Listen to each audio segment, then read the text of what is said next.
Hello बच्चों, आप सबको मेरा नमस्कार। उम्मीद है कि आप सभी लोग हैप्पी होंगे। मैं आज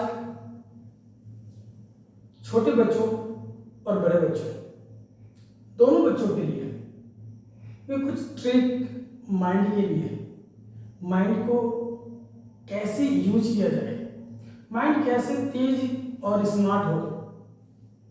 दोस्तों, हम आपसे बता दें कि दिमाग का आईक्यू लेवल तेज करने के लिए कुछ ट्रिक्स हैं जो आपको सुबह और शाम 30 मिनट अप्लाई करना होगा। 30 मिनट में मैं आपकी सारी पढ़ाई को कंप्लीट कर दूंगा। अगर आप लोग ध्यान से देखें तो थोड़ा सा मेरे द्वारा बताया गया कंडीशन थोड़ा सा आपको अजीब लगेगा, लेकिन आप प्रैक्टिस करिए, इसको बहुत बेहतरीन रिजल्ट देगा। केवल छोटे बच्चों के लिए नहीं, बड़े बच्चों पे भी ये अप्लाई होगा। ये कंपटीशन के क्षेत्र में कार्य करने वाले बच्चों को भी एक नया मोड़ देगा, एक नया सुझाव देगा, एक नया तरीका इससे समझ में आएगा।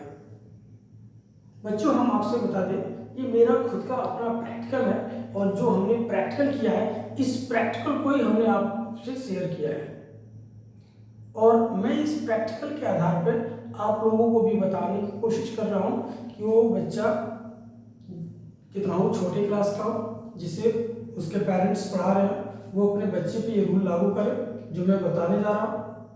और अगर कोई बच्चा 8वीं 9वीं 10वीं 11वीं 12वीं क्लास का है तो वो स्वतः अपने आप पे इस रूल को फॉलो करे। और इसके अलावा किसी भी कंपटीशन के क्षेत्र का कोई भी बच्चा हो, चाहे वो किसी भी कंपटीशन के क्षेत्र में जाना चाहता हो, उसे भी यह अप्लाई करना पड़ेगा।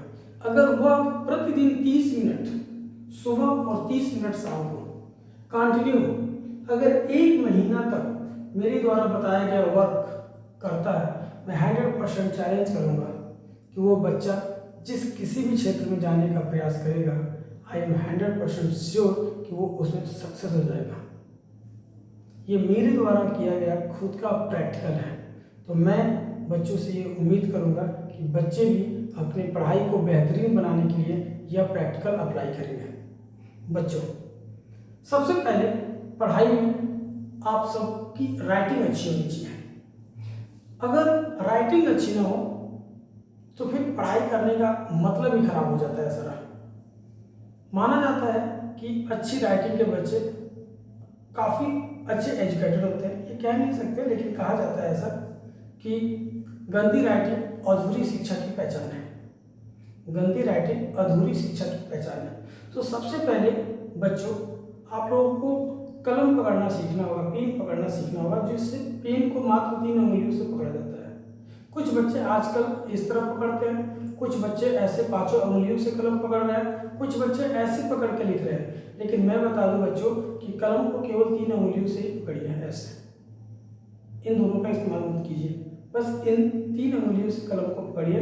और कलम को पकड़ने के बाद सबसे पहले मैं ये बताऊंगा बच्चों कि आप लोग हर लेटर को सुंदर, अच्छा, बढ़िया और मीडियम साइज का बनाने का प्रयास कीजिए। जिस तरह किताबों में लिखा जाता है, हर अक्षर एक बराबर होता है, चाहे वो इंग्लिश का लेटर हो, चाहे वो हिंदी का लेटर हो, क ख ग हो, या अ से लेके अ तक हो, या ए से लेके जेड तक हो, कैपिटल लेटर में हो या स्मॉल लेटर में हो, हर अक्षर बनाना सीखिए आप लोग। अगर आपका अक्षर बढ़िया नहीं बनेगा, अगर आपको मात्रा देना नहीं आएगा अक्षरों के ऊपर हिंदी के, तो आपकी राइटिंग कभी अच्छी नहीं हो सकती है। आपको बेहतरीन राइटिंग के लिए आपको सबसे पहले अपने हाथों पे और अपने दिमाग पे कंट्रोल करना पड़ेगा। दिमाग से पहले सोचना पड़ेगा कि आपको लिखना क्या है, और अपने हाथों को उतना ही लिखने के लिए मजबूर कीजिए जितना आपको चाहिए। एडवांस कुछ मत खोजिए। सबसे जरूरी है आपको कामयाब होने के लिए राइटिंग सीखना। अगर राइटिंग आपको नहीं आती है, आपकी राइटिंग अगर अच्छी नहीं है, तो आपका पढ़ना बेकार है। दूसरी बात, अगर आप बड़ी क्लास के बच्चे हो, 8वीं 9वीं 10वीं 11वीं 12वीं कंपटीशन लेवल के हो, तो मैं एक बात कह दूं आप लोगों से कम आप लोग 2 मिनट इंग्लिश बोलना सीखिए। नहीं किसी और के बारे में तो खुद के बारे में 2 मिनट इंग्लिश स्पीच कीजिए। अगर आप खुद के बारे में 2 मिनट इंट्रोडक्शन नहीं दे सकते, आप खुद का इंट्रो नहीं दे सकते, तो फिर पढ़ने का कोई मतलब नहीं है। इसके अलावा आप लोगों को हिंदी और इंग्लिश में एप्लीकेशन लिखना आना चाहिए। मैक्सिमम बच्चे ऐसे हैं जिनको लेटर लिखना नहीं आता है, ना हिंदी में लिख पाते हैं ना ही अंग्रेजी में लिख पाते हैं, तो दोनों ही भाषाओं में, क्योंकि हम लोग जिस समाज में रहते हैं इस समाज में सबसे अधिक ये 2 भाषाएं चलती हैं, हिंदी और इंग्लिश। तो मैं ये कहूँगा कि आप सभी लोग इन दोनों ही भाषाओं में पहले तो लेटर लिखना सीखिए। आप लेटर ऑफिशियल हो सकता है, फ्रेंडली हो सकता है, फैमिलियर हो सकता है, लेटर लिखना सीखिए। और लेटर लिखने के लिए मैं अपना ओपिनियन दे रहा हूँ, अपना राय दे रहा हूँ, केवल प्रैक्टिस, केवल प्रैक्टिस। प्रतिदिन एक लेटर लिखिए, प्रतिदिन एक लेटर लिखिए। एक लेटर लिखने में 5 मिनट लगता है और 5 मिनट आप अपना दीजिए इस पर। प्रतिदिन क से लेके ग तक, क से लेके अ तक और ए से लेके जेड तक, कैपिटल और स्मॉल लेटर में प्रतिदिन 5 मिनट अपना टाइम दीजिए अक्षरों को बनाने में। अक्षर किस कैटेगरी के बनेंगे, कैसे बनेंगे, किस प्रकार के बनेंगे, ये बहुत ही जरूरी है। क्योंकि अक्षर ही नहीं बनाने आएगा, लेटर ही नहीं लिखने आएगा, तो पढ़ाई का कोई मतलब ही नहीं है। मैं ये बात छोटे बच्चों को लिए भी कह रहा हूँ जिसे उनके पेरेंट्स पढ़ाते हैं। तो पेरेंट्स को मैं पहले बता दूं कि पहले अपने बच्चों को आप लोग कलम पकड़ाना सिखाइए, उनको लेटर बनाना सिखाइए, जो बहुत ही जरूरी है। आगे का स्टेप हमारा, अगर 8वीं क्लास से ऊपर के बच्चे हैं तो 8वीं क्लास के ऊपर के बच्चों के लिए मे बी ये रूल 7वीं, 6वीं और 5वीं क्लास पे भी लागू होगा। पहली बात कि दिमाग बढ़ाना है, दिमाग में कोई भी चीज़ याद रखना है। कैसे याद रखें, कैसे पॉसिबली कुछ भी याद करना, तो मैं बता रहा हूँ बहुत ही इजी, बहुत ही सिंपल है कोई भी चीज़ याद रखना। कैसे? कोई भी स्टूडेंट जिसको अक्षर पहचानना आता है, कोई भी स्टूडेंट जिसे अक्षर पहचानना आता है, या किसी भी बड़े से बड़े कंपटीशन को कोई व्यक्ति अगर देना चाहता है, तो उन सबके लिए कुछ देर के लिए मेरी बातें थोड़ा बकवास लगेगी, लेकिन अप्लाई करिएगा लाइफ में, आपको बेहतरीन साबित होगी। हर बच्चे के लिए सबसे पहला उसे कैलकुलेशन में पहला सबसे पहले उसको टेबल पे विशेष ध्यान देना होगा। टेबल हर बच्चे को, ज्यादा नहीं, मैं याद करने को नहीं बोल रहा हूँ, 1 से लेकर 50 तक, 1 से लेकर 50 तक टेबल प्रतिदिन 1 टाइम रिवाइज करना है। 1 से लेकर 50 तक के टेबल को रिवाइज करने के लिए घड़ी से टाइम देख के 5 मिनट लगता है। घड़ी से टाइम देख के अगर 5 मिनट, अगर 1 से लेकर 50 तक का टेबल 1 टाइम रिवाइज करना है, याद नहीं करना है, बस 1 टाइम रिवाइज करके हटा देना उसको साइड में, याद होना हो कोई मतलब नहीं है। 30 दिन प्रैक्टिकल करने के बाद आपको इसका रिजल्ट आपको मिलेगा कि क्या हो रहा है इससे। नेक्स्ट, दूसरा स्टेप, हर बच्चे को स्क्वायर 1 to 100, हर बच्चे को 1 से लेकर 100 तक का स्क्वायर प्रतिदिन रिवाइज करना है। मुश्किल से 2 मिनट लगता है 1 से लेकर 100 तक के स्क्वायर को रिवाइज करने के लिए। अगर एक दिन टाइम निकाल के आप इन सारे टॉपिकों का अगर नोट तैयार कर दें, अगर एक दिन टाइम निकाल के आप इन सारे टॉपिकों का नोट तैयार करें और प्रतिदिन सुबह और शाम 20 मिनट अपना दें, तो मैं कह रहा हूं आपके इतना ब्रिलियंट कोई नहीं होगा। 1 से लेकर 100 तक स्क्वायर आप सबको प्रतिदिन रिवाइज करना चाहिए। तीसरा, क्यूब 1 से 50 तक, 1 से 50 तक, 1 to 50, आप सबको क्यूब प्रतिदिन रिवाइज करना है। प्रतिदिन 1 से 50 तक को क्यूब को रिवाइज करने के लिए मुश्किल से 2 से 3 मिनट, 2 से 3 मिनट, 2-3 मिनट शाम को, 2-3 मिनट सुबह में, ये टाइम आपको देना जरूरी है। अगर ये टाइम नहीं देंगे तो आपकी पढ़ाई कभी कंप्लीट नहीं हो पाएगी, और इस उम्र में नहीं पढ़ेंगे तो बुढ़ापे में नहीं पढ़ पाएंगे। आप लोग इस बात को याद रखिएगा। ये वक्त है पढ़ाई का, और इस वक्त में आपको अपना वक्त पढ़ाई के लिए देना है, वरना पूरी लाइफ आपकी चौपट हो जाएगी। ध्यान दीजिए। नेक्स्ट स्टेप, चौथा नेक्स्ट स्टेप है हमारा ए plus B, A minus b, a plus b plus सी। इस फॉर्म में कम से कम बच्चों आप लोगों को कम से कम 20 फार्मूला, जैसे कि ए प्लस बी का whole square, a minus b का whole square, a plus b plus c का whole square, a square minus b square, a square plus b square, a plus b का whole cube, a minus b का whole cube, a cube plus b cube, a minus b, a cube minus b cube, a square minus b square, a square plus b square plus C square, a cube plus b cube plus c cube minus 3abc। इस प्रकार के यानी a plus b और a minus b, a plus b plus c के रूप में कम से कम आप लोगों को दोस्तों 15 फार्मूला याद होना चाहिए, 15 फार्मूला याद होना चाहिए। और इसे याद करने के लिए आपको एक दिन मेहनत करने की जरूरत नहीं है। 15 फार्मूला को रिवाइज करना मुश्किल से 15 फार्मूला यानी 1-2 मिनट लगने वाला है। अगर आप इसे रिवाइज करने की कोशिश करें तो 1-2 मिनट सुबह, 1-2 मिनट शाम को, बस आप रिवाइज करते रहिए, बस 1 महीना तक, हर रोज 2 मिनट सुबह, 2 मिनट शाम, प्रॉमिस 1 महीना, बस 1 महीना आपके दिमाग में हर पॉइंट नोट हो जाएगा। नेक्स्ट,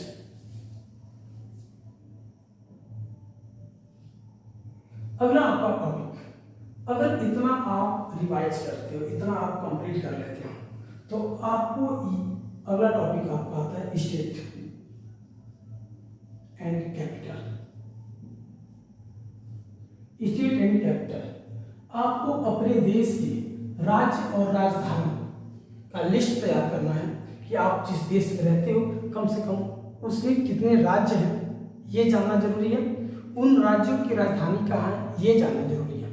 तो आपके देश के स्टेट और कैपिटल का लिस्ट तैयार करो और 28 राज्यों का नाम रखने में 28 सेकंड आपको लगेगा, और साथ ही साथ अगर उसका कैपिटल भी बोलना हो तो 28 सेकंड और बढ़ जाएगा, यानी 56 सेकंड। यानी कुल मिलाकर हम ये कहें तो 1 मिनट भी नहीं लगता है अपने देश के राज्यों का नाम और राजधानी का नाम याद करने में।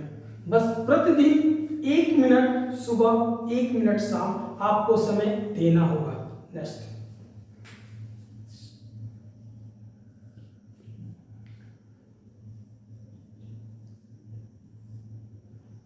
अब बात करते हैं कंट्री की। आपको एक लिस्ट तैयार करना होगा या मोबाइल से पीडीएफ डाउनलोड करके उसको फोटो स्टेट प्रिंट करा लेना होगा। अपने विश्व भर में कुल कितने देशों का अभी तक खोज हुआ है, कितने देशों का नामांकन हुआ है? मेरे ख्याल से इस समय 225 या 230 देश होंगे। उनका नाम का एक लिस्ट तैयार करना है या पीडीएफ निकलवा लेना है आपको मोबाइल से डाउनलोड करके, और पर डे 200-250 अगर नाम आपको बोलना हो तो मुश्किल से 5 मिनट लगेगा, आप 200-250 देश का नाम आसानी से बोल देंगे। लेकिन प्रतिदिन सुबह शाम ये काम करना है, आपको प्रतिदिन करना है। नेक्स्ट,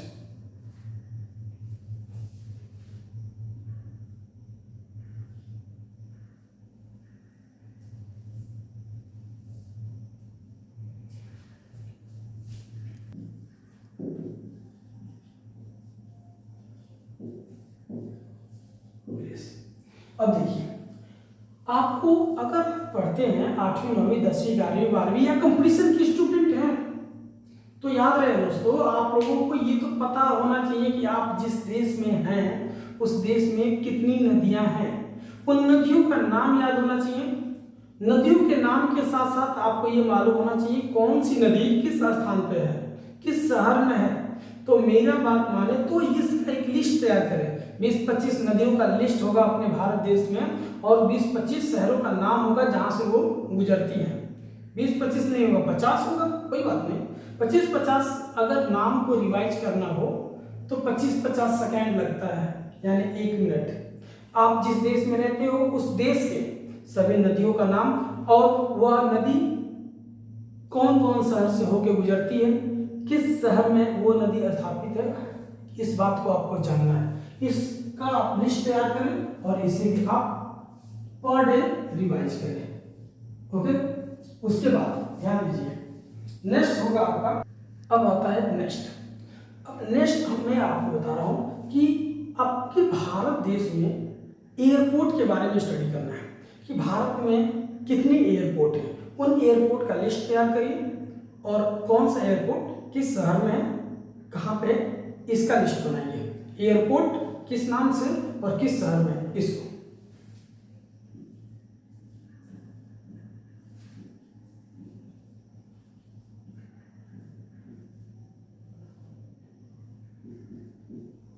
एयरपोर्ट एंड प्लेस, ये कंफर्म कर लीजिए कि कौन सा एयरपोर्ट किस शहर में है और कहाँ पे है और किस नाम से जाना जाता है। ये आपको जरूरी है, क्योंकि कंपटीशन के क्षेत्र में है तो ये जानना आपको अति आवश्यक है, जरूरी है। ओके, अगर नहीं जानेंगे तो आपका ये वर्क कंप्लीट ही नहीं हो पाएगा।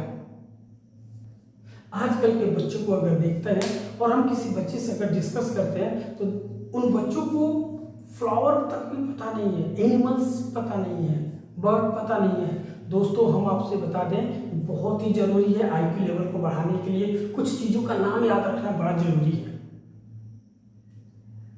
बात बहुत छोटी कह रहा हूँ लेकिन इसका परिणाम बहुत बड़ा है। आपको प्रैक्टिस करना होगा। प्रैक्टिस जब तक नहीं करेंगे तब तक मेरे द्वारा कही गई बातों का परिणाम आपको पता नहीं चलेगा क्या होगा।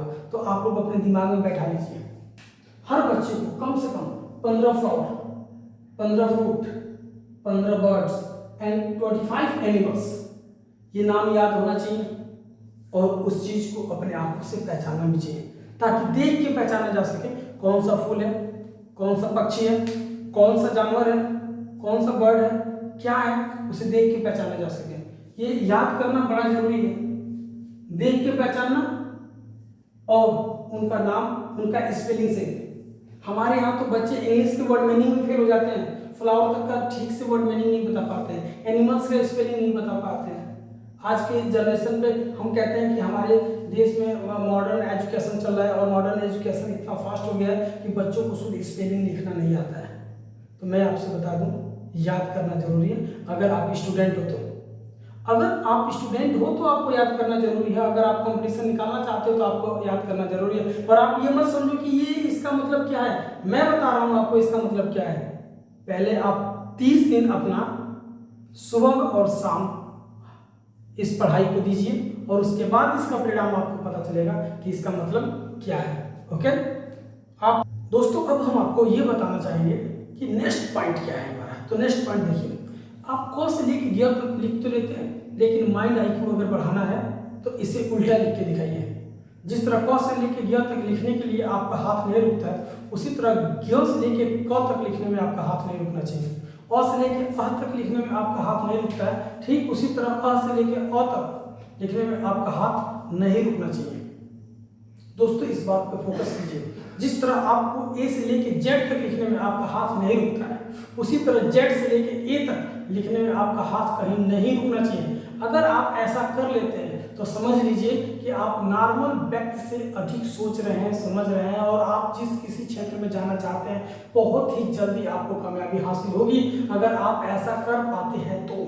क्योंकि आपके माइंड का जो लेवल है वो बहुत हाई हो गया है और अब बस आपको थोड़ा सा मेहनत करना है। आपको उन किताबों को पढ़ना है जो आपके कंपटीशन में, जो आपके एग्जामिनेशन में पूछे जाएंगे प्रश्नों को, उन किताबों को पढ़ना है। अगर आप ये सब कर लेते हैं और इसके बाद उसकी तैयारी करते हैं तो बहुत ही बेहतरीन साबित होगा। और ये सारा गेम बस 1 मंथ का है, 1 मंथ। आप अपने 60 साल की जिंदगी को बेहतरीन बनाने के लिए अगर आप अपने 1 मंथ नहीं खर्च कर सकते हैं ठीक से, तो आपकी जिंदगी का कोई मतलब नहीं है दोस्तों, आपके पढ़ाई का कोई मकसद नहीं है। टीचर से पढ़ने से कुछ नहीं होने वाला जब तक आप लोग खुद के लिए खुद टाइम नहीं दोगे। टीचर तो कोई भी सवाल कहीं से भी बता देगा, वो एक ही सवाल उसे बताने की आदत है, बार बार बताएगा, 1000 बार बताएगा, क्योंकि उसको तो रट गया है। लेकिन आपको क्या, आपको तो रटा नहीं है ना, आपको तो एक्सपीरियंस करना होगा ना। आप अच्छे अच्छे टीचर खोजते हो, अच्छे अच्छे प्रॉब्लम को सॉल्व करने वाले कॉस्टली टीचर खोजते हो यार। ऐसे अगर टीचरों को पढ़ाने से कुछ होता तो दोस्तों मैं बताता हूँ कि सारे टीचर कहीं ना कहीं बढ़िया पोस्ट पे होते हैं। तो मेरा बात मानो, खुद प्रैक्टिस करो, हर टीचर से पढ़ो, कोई टीचर बुरा नहीं है, लेकिन टीचर जिस तरह मेहनत करता है, घर पे जाता है, स्टडी करता है, फिर स्टडी करके आता है तो आपको पढ़ाता है, सेम टू सेम आप भी वैसे ही करो ना। आप भी घर पे जाओ, मेहनत करो, पढ़ो, फिर टीचर के पास जाओ, आप उसके पास स्टडी करो। अगर आप खुद स्टडी करना स्टार्ट करोगे तभी आप बेहतरीन बन पाओगे। जैसे कि मेरा नेक्स्ट पॉइंट देखिए, जैसे कि ग से लेके क तक लिखो अ से लेके अ तक लिखो, जेड से लेके ए तक लिखो, क्योंकि जिस तरह आप क से लेके य तक लिखते समय नहीं रुकते हो, अ से लेके अ तक लिखते समय नहीं रुकते हो, ए से लेके जेड तक लिखते समय नहीं रुकते हो, उसी तरह इसे उल्टा लिखते समय भी आपका हाथ कांपना नहीं चाहिए, आपको सोचना नहीं है, एकदम लगातार धारा प्रवाह लिखते चले जाना है, जिससे आपके दिमाग का जो IQ लेवल है ना बहुत ही हाई हो जाएगी, बहुत ही हाई हो जाएगी, आपका सोच बहुत अन्य लोगों की तुलना में बहुत ही हाई हो जाएगा। अब आइए, रीजनिंग का तमाम सवाल को सॉल्व करते समय आपने देखा होगा कि हर इंग्लिश के लेटर को अलग अलग नंबर से डिनोट किया जाता है, जैसे कि A को 1 से, B को 2 से, C को 3 से, डॉट डॉट डॉट, इसी तरह Z को 26 है। तो आपको 1 से लेके 26 तक के ABCD के अक्षरों को उनके अंकों से पहचानना होगा कि किस अंक से कौन सा लेटर होगा, यह जानना आपको जरूरी है। अगर ये जानना जरूरी है तो आपका रीजनिंग ऑटोमेटिक सॉल्व हो जाएगा। अब नेक्स्ट है कि आपको प्रतिदिन एक बार अपने देश का नक्शा बनाने का प्रैक्टिस करना है। आप कहीं दीवार पे अपने देश का नक्शा लगा दीजिए और प्रतिदिन उसे देख के कॉपी पे बनाने का प्रैक्टिस कीजिए, ये आपके लिए बहुत ही महत्वपूर्ण साबित होगा। प्रतिदिन एक बार आप बनाने की प्रैक्टिस कीजिए। नेक्स्ट, भारत के प्रधानमंत्री का लिस्ट तैयार कीजिए कि अभी तक के भारत में कितने लोग प्रधानमंत्री रह चुके हैं, उनका नाम और उनका टाइम नोट कीजिए। नेक्स्ट, भारत के राष्ट्रपति का लिस्ट तैयार कीजिए और अभी तक कितने लोग हैं उनका नाम और टाइमिंग बनाइए और उसे प्रतिदिन 1 टाइम रिवाइज कीजिए। नेक्स्ट, यूनियन टेरिटरीज के बारे में जानना जरूरी है कि अपने भारत देश में केंद्र शासित प्रदेश कितने हैं और कहाँ कहाँ हैं, कौन कौन है, ये जानना आपको जरूरी है। नेक्स्ट, आज़ादी के बाद भारत से अलग होके कौन कौन से देश तैयार हुए, आज़ादी के बाद भारत से अलग होके कौन कौन से देश तैयार हुए, आज़ादी के बाद भारत में अन्य किन किन राज्यों का निर्माण हुआ। ओके, ये बात आपको जानना जरूरी है। मैं कह रहा हूँ दोस्तों, एक बार मेरे द्वारा बताए गए इन सभी कंडीशन को फॉलो करो और वो मुश्किल से 1 महीना का प्रैक्टिस है, 1 महीने का। एक दिन आप बैठो घर पे पढ़ने के लिए, 4-5 घंटा मेहनत करो, 4-5 घंटा में आप ये सारा लिस्ट तैयार कर लो, एक नोटबुक तैयार करो, 4-5 घंटे का एक नोटबुक तैयार करो और ये सारा एक नोट में बना के लिख डालो। और मेरे अनुसार ये 21 पॉइंट मैं आपको बताया हूँ, 21 पॉइंट अगर आप सुबह स्टडी करते हैं और 21 पॉइंट अगर आप शाम को स्टडी करते हैं तो 21 पॉइंट को स्टडी करने में मैक्सिमम 1 आवर टाइम लग सकता है। अगर आप स्टूडेंट हो और आप अपने लिए 1 घंटा दे सकते हो तो मेरी राय मानो तो 1 घंटा ये आपकी जिंदगी को बदल देगा दोस्तों, आपकी लाइफ में पूरा एकदम उथल पुथल आ देगा। जो आपके दिमाग में जो चेंजिंग आएगी, आप पहले कभी नहीं ऐसी चेंजिंग आई होगी, मेरी अपनी खुद की प्रैक्टिकल और प्रैक्टिस ही है। आप प्रतिदिन सुबह 1 घंटा और प्रतिदिन शाम 1 घंटा इन 21 टॉपिकों को रिवाइज करिए, एक दिन टाइम निकालिए और लिखिए और प्रतिदिन रिवाइज कीजिए। इसके अलावा प्रतिदिन घड़ी से टाइम देख के 10 मिनट आपको राइटिंग लिखना है। राइटिंग में करना क्या है, क से लेके ग तक, अ से लेके अ तक, ए से लेके जेड तक के लेटर को बनाना सीखना है। जब तक आप एक बेहतरीन राइटर नहीं बनेंगे, जब तक एक आप बेहतरीन लेखक नहीं बनेंगे, जब तक आप अच्छे तरीका से अक्षरों को नहीं बना पाएंगे, मैं कहूँ तो आपको एग्जाम में कभी बेहतरीन नंबर नहीं मिल पाएगा। अगर आप 10वीं और 12वीं की बोर्ड का पेपर देना चाहते हो तो दोस्तों मेरी राय मानो, राइटिंग सबसे पहले सही करो, क्योंकि राइटिंग जब तक आप सही नहीं करोगे तब तक आपके बोर्ड एग्जाम में आपको बेहतरीन नंबर नहीं मिल सकता।